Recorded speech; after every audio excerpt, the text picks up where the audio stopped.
Monsieur Bourgi, dit-on, a fait des révélations qui ont attiré mon attention. Pourquoi je prends la parole à ce sujet?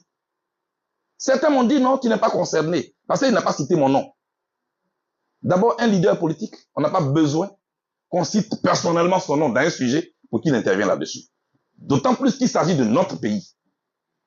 Donc, j'ai le droit d'intervenir là-dessus. Deuxièmement, j'ai été impacté par les conséquences de cette pratique. J'ai été en prison à la Cour pénale internationale. Ça m'a pris 12 années de ma vie. Alors que lui savait tout ça là. C'est pourquoi j'interviens. Je suis convaincu qu'il n'est pas sorti au hasard. Il a un objectif à atteindre. Au moment où nous sommes à la veille d'une élection importante dans notre pays, lui, il vient réveiller les vieux démons. Parce qu'il sait que nous sommes émotifs. Et Senghor n'a pas eu tort. La raison est Hélène, l'émotion est Nègre. Et nous sommes émus depuis. Nous allons dans tous les sens. Il est devenu notre actualité. Je suis en colère. Parce que je l'ai entendu dire, je veux laver ma conscience. Non, monsieur Bourgi, votre conscience ne sera pas lavée. Elle sera sale, comme l'argent sale que vous devez transporter. Vous n'allez pas nous avoir cette fois-ci. Parce que nos yeux sont verts. Oui, quand Laurent, celui que je cite parlant du président Gbagbo, c'est lui qui parle. Quand mon ami Laurent a été bombardé, cela m'a fait mal et je vais laver ma conscience. Moi, j'ai fait plusieurs années en prison, Blé Roselin, avec le président Gbagbo. Pas une seule seconde, je n'ai vu le prétendu ami là venir visiter celui qu'il appelle son ami aujourd'hui. Ne serait-ce même que par compassion. Je ne l'ai pas vu. Deuxièmement, pendant toutes ces années de braise, j'étais assis sur le même banc d'accusés que le président Gbagbo. Les projecteurs du monde entier étaient sur lui, comme un criminel, comme quelqu'un a tué son peuple. L'ami Bourgi était où? Pourquoi en ce moment où l'ami Laurent avait besoin de toi, tu n'es pas venu? Pour dire à la Cour pénale internationale que ce monsieur n'est pas un criminel, il est une victime. À partir de ces deux points, ce monsieur sait ce qu'il fait. Ne vous occupez pas de lui. Il sait pour qui il a en mission. Vous savez ce qui me fait encore mal? C'est les pratiques dont il est venu parler. Comment on transporte l'argent des caisses africaines vers les mains des leaders européens. C'est lui qui parle, ce n'est pas moi.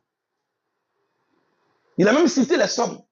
Il dit la somme minimum qu'on donne, c'est 1 million de dollars. C'est lui qui parle. Et que le président Gbagbo a donné 3 millions de dollars.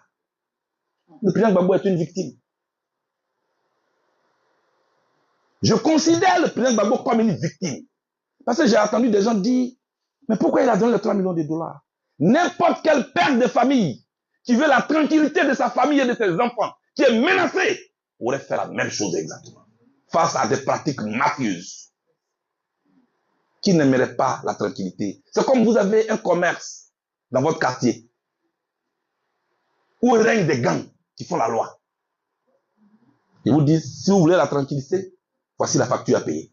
Et votre commerce ne sera pas détruit.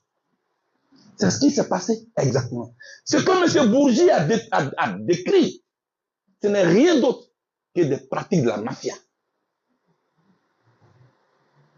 Tu payes, on te laisse tranquille.